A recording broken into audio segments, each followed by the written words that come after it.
my name is Teresa Moore, and I'm a disability advocate in Arizona and have been for over 20 years. Well, I was very fortunate to have many great advocates in the building of my advocacy skills. Mina Crunk was one of those advocates who taught me that put yourself in places where people can see what you can do, and they will find you and they will help make opportunities for you. When I started working, I got the opportunity with Ability 360 when it was able.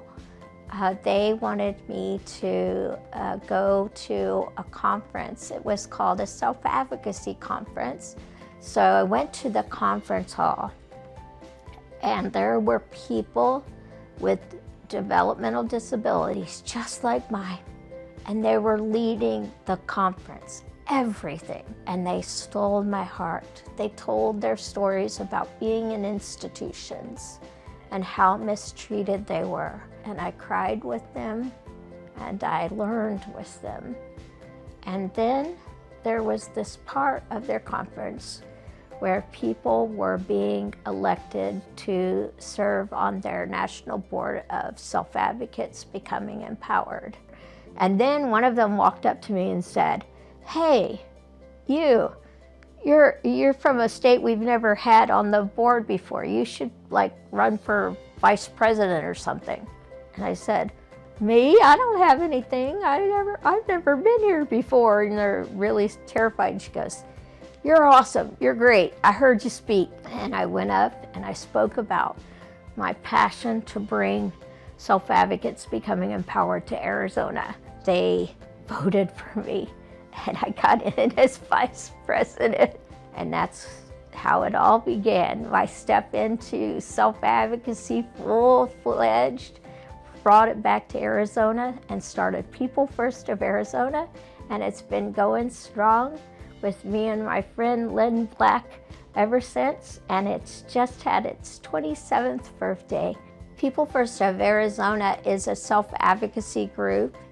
Each year they set their own goals to work on legislatively and in trainings. So for me, it's really funny. Sometimes I think, oh, I should retire. I should be done with this now.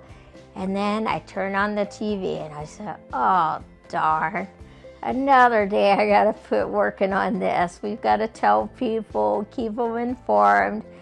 With old leaders like myself, we need to be in place and still fighting and still educating, still offering our experience and helping people that are joining us newly into this effort to understand what advocacy means and what your rights are and protecting them really means. If you are just getting started in advocacy, and it doesn't matter what age you decide to start, I was what you might consider a late bloomer in this advocacy world. It just starts with one step at a time, doing what you think you need to do to make one little difference in your life that would help you to feel better about what you're going through or what you're learning. Just look around and say, hey, I would like to do something kind of interesting. Is there a way of learning or a way of doing that I could pick up? And somebody will help you along.